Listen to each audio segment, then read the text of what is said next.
कंस का श्री अक्रूर जी को भेजना एवं अक्रूर जी की व्रज यात्रा। अब अक्रूर आगमन का प्रसंग आता है। एक बार नारद जी ने कंस के पास जाकर कहा, तू तो बड़ा भोला है, इस वसुदेव ने तुझे उल्लू बनाया है। वह अपने 8वें पुत्र को नंद जी के पास छोड़ और नंद जी की पुत्री को यहाँ ले आया है। श्री कृष्ण देवकी का पुत्र है और बलराम रोहिणी का। उन दोनों ने मिलकर तेरे कई सेवकों को मार डाला है। कंस ने यह सब सुना तो वह आग बबूला हो गया और वसुदेव को मारने के लिए तैयार हो गया। जो वैर भाव बढ़ाता है वह वैष्णव नहीं है। नारद जी सुलगाना भी जानते हैं और भुजाना भी, जबकि हम जैसे तो मात्र सुलगाते ही रहते हैं। नारद जी कंस को समझाने लगा, वसुदेव को मारने से क्या लाभ होगा? तेरा काल तो श्री कृष्ण है। यदि तू वसुदेव को मारने जाएगा तो श्री कृष्ण समाचार पाते ही भाग निकलेगा। सो तू उस कृष्ण को ही मारने की सोच। कंस सोचने लगा कि अब कृष्ण को किस उपाय से मौत के घाट उतारा जाए। ब्राह्मण ने राजा से कहा, तुम धनुष यज्ञ करो। इस यज्ञ से यजमान की आयु बढ़ती है और शत्रु मर जाते हैं। किंतु यदि यज्ञ के आरंभ में 5 दिनों में विघ्न आए तो यजमान मरता है। उस समय कंस के कुछ मल लाए। उन्होंने कहा, अरे वह छोकरा क्या करेगा? हम तो तुम्हारे भी काल के काल हैं। कंस ने यज्ञ के बहाने नंद को पुत्र सहित आमंत्रण भेजने की बात सोची और मल्लों से कहा, वे इधर आते हो तब उनका काम तमाम कर देना। वे मेरे शत्रु हैं। विनाश काले विपरीत बुद्धि। काल के समीप आने पर पुण्यशाली पुण्य कर्मियों में जुट जाता है और पापी क्रोधी हो जाता है। कृष्ण को बुलाने के लिए किसे भेजूं? हाँ, अक्रूर को ही भेजूं। अक्रूर विश्वासघात नहीं कर सकते। जो क्रूर है वह कृष्ण को कैसे ला सकता है? काम सुख का चिंतन करने वाला मन क्रूर है। अक्रूर बनकर जाए वही श्री कृष्ण को अपने साथ ला सकता है। जो क्रूर नहीं है वह अक्रूर है। कंस ने अक्रूर जी को बुलाया और कहा, चाचा जी, एक काम करना है तुम्हें।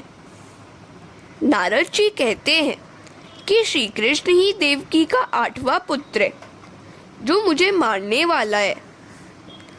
मैं अपने इस काल को मारना चाहता हूँ। तुम नंद बाबा को धनुष यज्ञ में पधारने का आमंत्रण दो और कृष्ण बलराम को अपने साथ लेते आओ। हाँ, किसी को कहीं इस बात का पता न लग जाए कि मैं उसे मारना चाहता हूँ। बस मेरा एक छोटा सा काम कर दो। कंस साक्षात मृत्यु को ही आमंत्रण भेज रहा है। मनुष्य के बुलाने पर मृत्यु अवश्य आती है। कंस मरने के लिए अधीर हो गया है, सो काल को बुला रहा है। अधिक जीने या जल्दी मरने की इच्छा न करो। कब मरूंगा ऐसा कभी नहीं सोचो। जीवन कैसा रहेगा यही सोचो। हरे कृष्णा। अब व्यास के शिष्य दास की कथा सुनिए।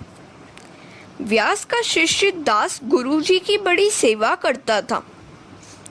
उसने एक बार गुरुजी से पूछा, मैं यह जानना चाहता हूँ कि मैं कब मरूंगा। व्यास ने उससे कहा, क्या करेगा जानकर? जाने भी दे। किंतु दास कब मानने वाला था। तो वे दोनों यमराज के पास पहुंचे। यमराज ने भी अपना अज्ञान बताया। मेरे मंत्री मृत्युदेव ही बता सकते हैं, चलो उसी के पास चले।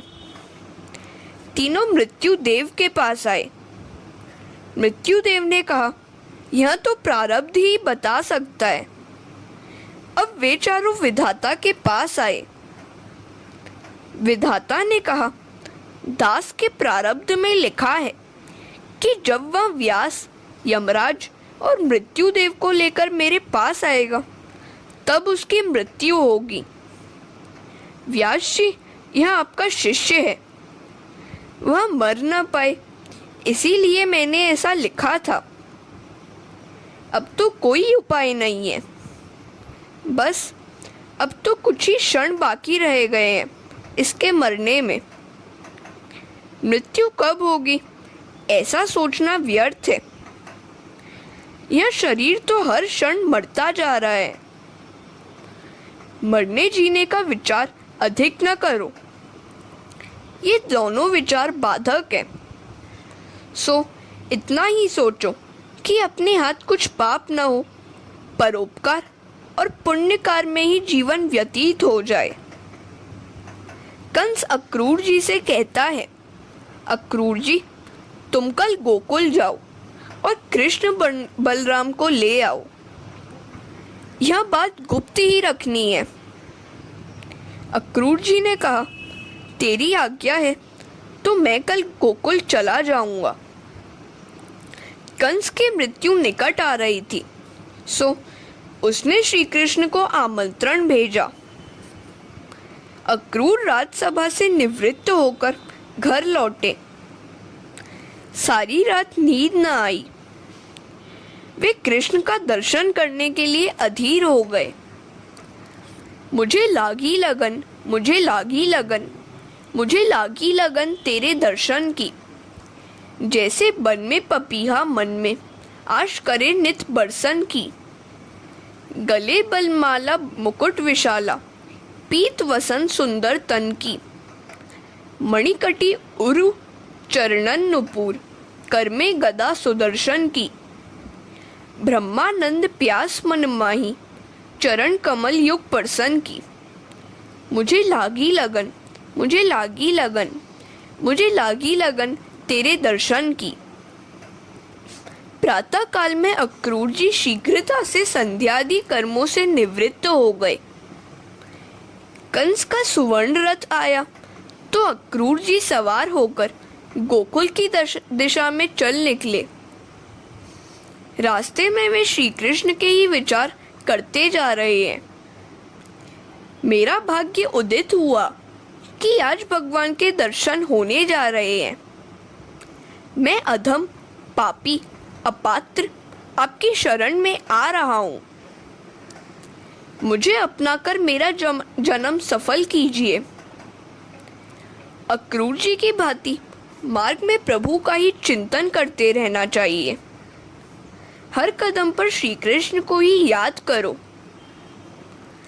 आजकल तो लोग चलते चलते दूसरे लोगों के चेहरे, कपड़े, मोटर, दुकान आदि देखते चलते हैं और उन्हीं के बारे में सोचते रहते हैं।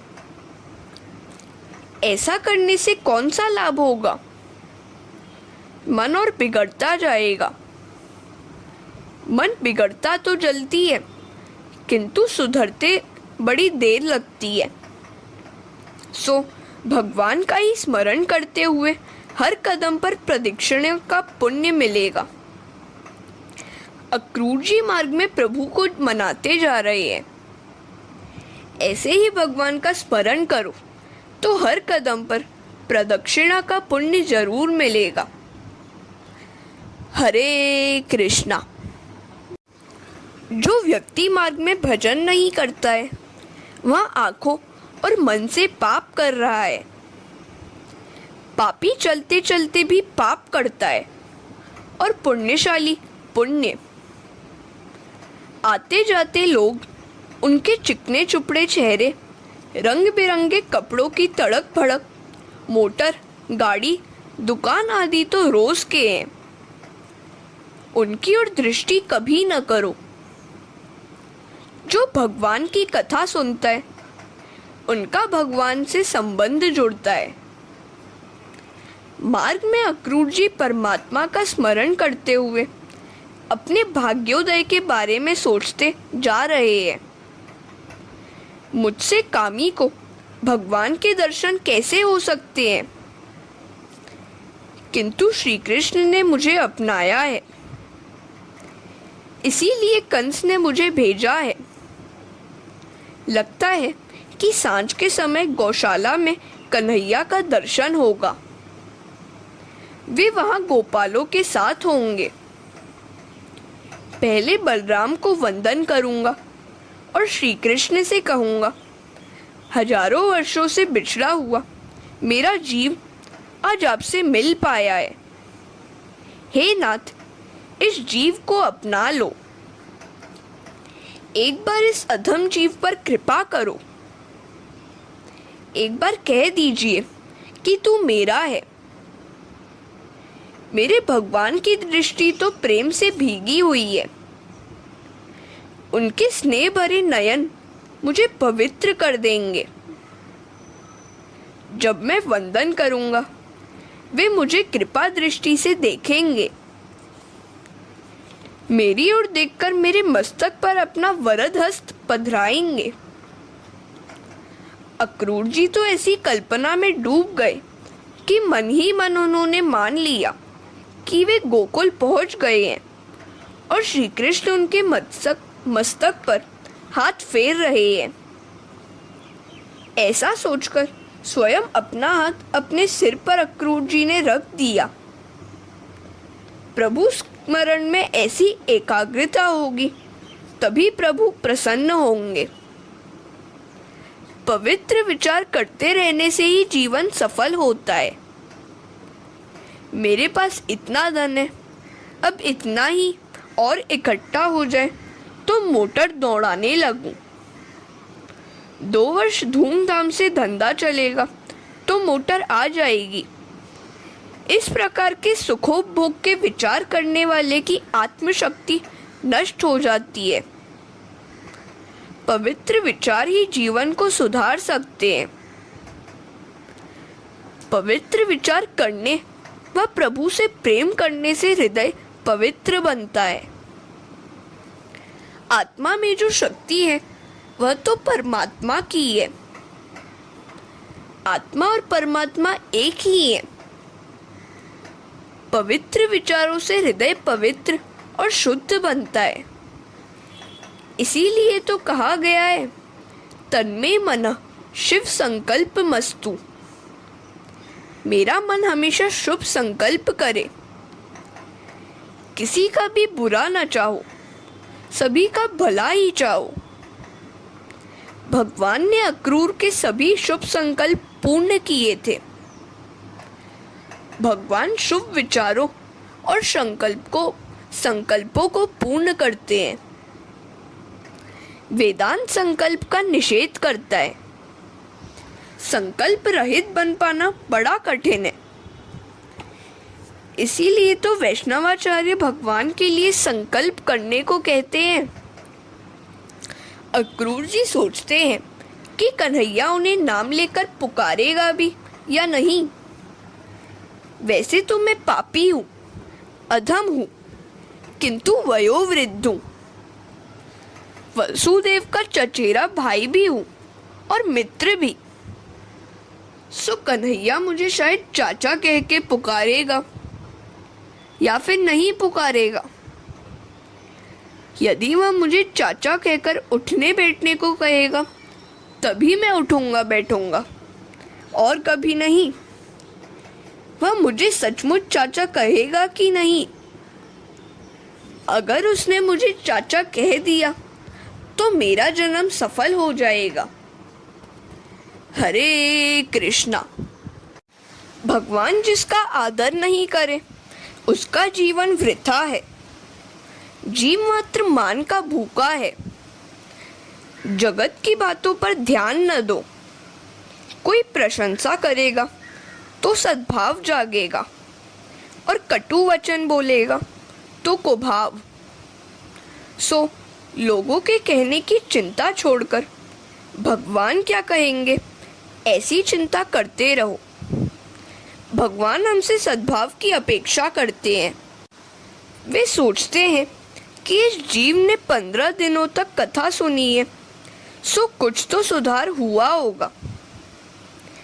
ईश्वर के साथ कोई ना कोई संबंध जोड़ना ही पड़ेगा। गोस्वामी तुलसीदास स्वयं को राम जी का सेवक मानते थे।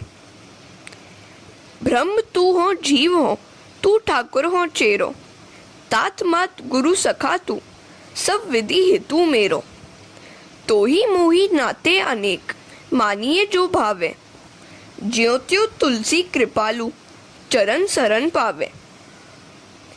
वृंदावन के वासी एक निसंतान महात्मा ने सोचा, जब तक योगाभ्यास किया जाता है मन स्थिर रहता है, प्राणायाम की समाप्ति होते ही मन चंचल होकर कूदाकादी करना शुरू कर देता है।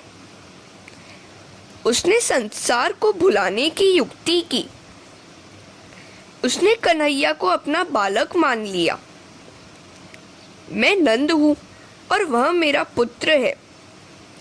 वह मेरी गोद में बैठा है, वह मेरी दाढ़ी खींच रहा है। इस प्रकार इस महात्मा ने वात्सल्य भाव से भक्ति करना आरंभ कर दिया।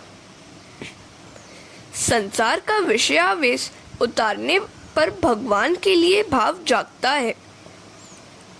पुत्र दुख भी देता है और सुख भी। यह साधु परमात्मा से पिता पुत्र का संबंध जोड़कर संसार को भुलाकर प्रभुमय हो गया है। माँ की भांति पुत्र कन्हैया को लाड़ लड़ाने लगा। वह मन ही मन कल्पना करता था कि कान्हा आम मांग रहा है। इस प्रकार वह मन ही मन कन्हैया की सेवा करने लगा। कन्हैया तो ऐसा भोला है कि मन से देने वाले पर भी प्रसन्न होता है। साधु गंगा स्नान करने को तैयार होता है तो उसे लगता है कि कन्हैया उससे कह रहा है, बाबा मुझे छोड़कर कहीं ना जाना। मानसी सेवा में लीन साधु यात्रा करने के लिए भी नहीं जा सकता, क्योंकि उसका बेटा कन्हैया अभी छोटा सा बच्चा ही है। उसकी देखभाल कौन करे? इस प्रकार वह साधु मानसी सेवा करता हुआ मर गया। शिष्य शव को शमशान में ले गए। अग्नि संस्कार की तैयारी चल रही थी। इतने में एक 7 वर्ष का बालक गंगा जल लेकर आया और लोगों से कहने लगा, मैं इनका पुत्र हूँ, सो इनके अग्नि संस्कार का अधिकार मेरा है। मेरे पिता गंगा स्नान करना चाहते थे, सो मैं गंगा जल लेकर आया हूँ। उसने साधु को स्नान करा के पुष्प माला पहनाकर प्रणाम किया और अग्नि संस्कार किया। वहां सब शिष्य और साधु खड़े के खड़े रह गए। अग्नि संस्कार संपन्न होते ही बालक अंतर्धान हो गया। अब सभी को होश आया कि साधु तो निसंतान था। स्वयं भगवान ही बालक का रूप धारण कर आए थे और महात्मा की अंत्येष्टि कर गए। महात्मा की इच्छा संतुष्ट हुई। हरे कृष्णा। कई बार ऐसा होता है कि लाखों की संपत्ति का वारिस पुत्र धन बटोर कर चला जाता है, जबकि प्रभु ऐसा नहीं करते। वे कभी विश्वासघात नहीं करते। वे तो मानव के पास अंतकाल में दौड़ते हुए आते हैं। जीव तो जीव के विश्वास का घात करता रहता है। प्रभु ऐसा कभी नहीं करते। जीव जिस भाव से श्री कृष्ण का स्मरण करता है, उसी भाव से वे आ मिलते हैं। ये यथा माम प्रपद्यन्ते तांस्तथैव भजाम्यहम्। जैसी जिसकी भावना होगी वैसी सिद्धि होगी।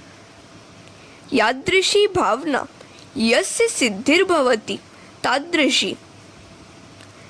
भगवान कहते हैं तू चाहे जिस भाव से भजे किंतु मुझे भजता रहे।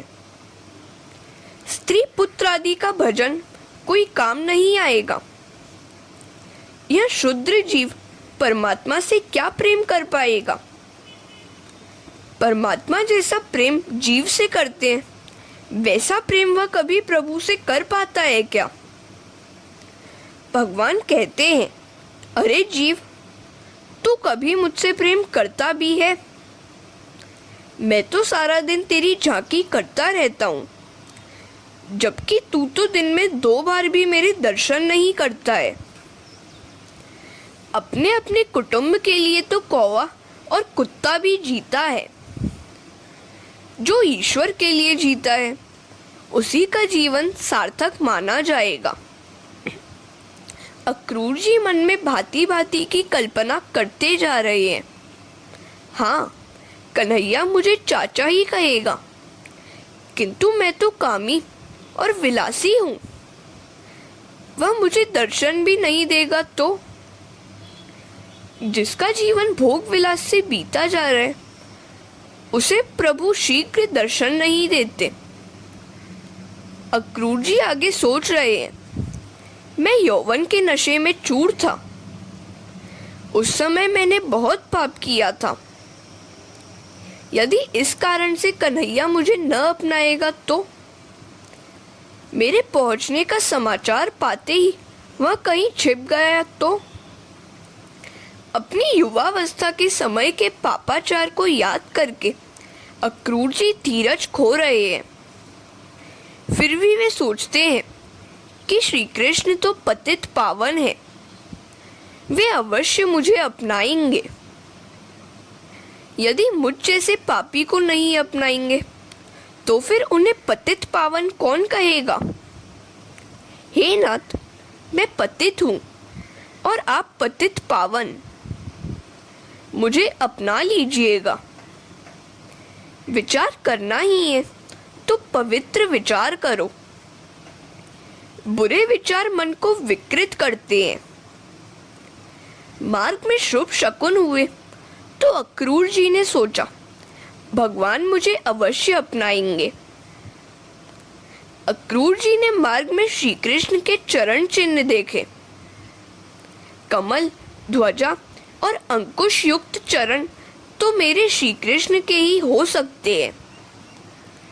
इसी मार्ग से कन्हैया गया होगा। वह खुले पांव ही गायों को चराता फिरता है। आदि नारायण का चिंतन हो रहा है। यदि वे खुले पांव घूमते हैं तो मैं तो उनका सेवक हूँ, रथ में कैसे बैठ सकता हूँ? मैं सेवा करने योग्य नहीं हूँ, अधम हूँ, पापी हूँ। मैं तो वैष्णव का दास हूँ। मैं तो श्री कृष्ण की शरण में जा रहा हूँ। मुझे रथ पर सवार होने का क्या अधिकार है? ऐसा सोचकर वे पैदल चलने लगे। हरे कृष्णा। गोकुल पहुंचकर अक्रूर जी ने वहां की रज सारे शरीर पर अर्चित कर ली। ब्रजरज की बड़ी महिमा है, क्योंकि वह प्रभु के चरणों से पवित्र जो हुई है। अक्रूर जी परमात्मा के लिए पागल से हो गए हैं। जैसे पैसों के लिए पागल हुए बिना पैसा नहीं मिलता है, उसी तरह प्रभु को पाने के लिए उनके पीछे पागल बनना पड़ता है। पागल किसी वस्तु के लिए नहीं, प्रभु के लिए बनो।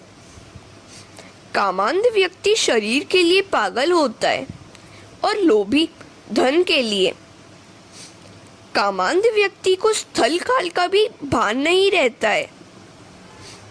भगवान को पाने के लिए भी देह भान और स्थल काल को भूलकर पागल बनना जरूरी है। भगवान पैदल चलते हैं तो मुझे भी दंडवत करते करते चलना चाहिए, तभी मेरे पाप जलेंगे। और अक्रूर जी दंडवत प्रणाम करते हुए आगे बढ़ने लगे। अक्रूर जी वंदना भक्ति के आचार्य हैं। बद्रीनाथ जाते हुए मार्ग में हनुमान चट्टी नाम का स्थान आता है।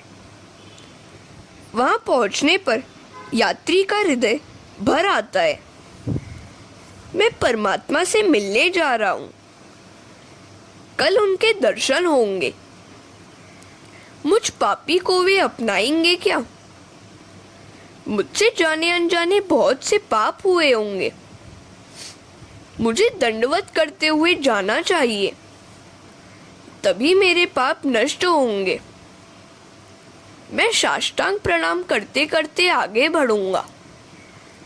ऐसा सोचते हुए कई यात्री दंडवत प्रणाम करते करते आगे बढ़ते हैं और हनुमान चट्टी से बद्रीनाथ का मार्ग इसी प्रकार तय कर देते हैं।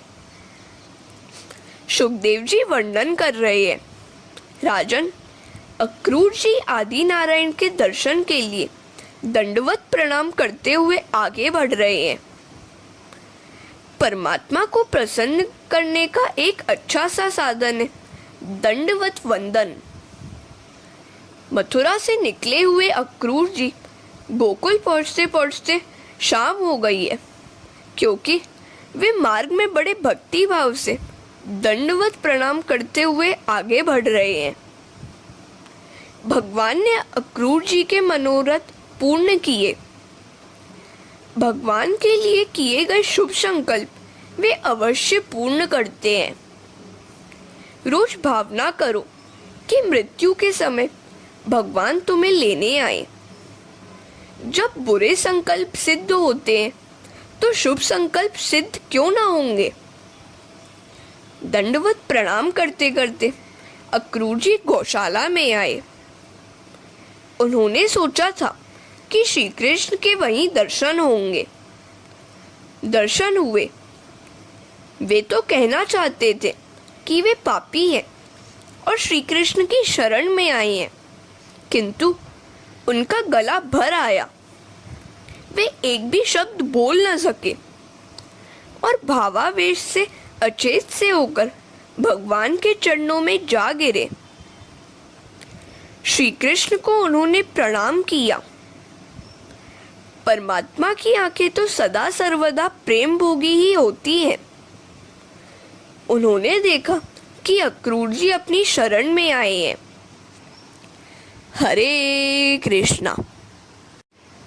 अक्रूर जी चाहते थे कि जब वे प्रणाम करें उसी समय ठाकुर जी की दृष्टि उन पर पड़े, जिससे उनका हृदय शुद्ध हो जाए और पाप करने की इच्छा ही न जागे। उनकी यह भी इच्छा थी कि प्रभु उनके सिर पर हाथ रखें। प्रभु ने अक्रूर जी के मस्तक पर अपना वरद हस्त पधराते हुए उनको खड़ा किया। अक्रूर जी ने तो सोचा था कि जब कन्हैया उन्हें चाचा कहकर पुकारेगा तभी वे खड़े होंगे, किंतु मुझसे पापी को भला वे चाचा क्यों कहेंगे। वे मुझे नहीं अपनाएंगे तो ब्रह्म संबंध पक्का नहीं होगा। भगवान किसी को भी जल्दी नहीं अपनाते हैं।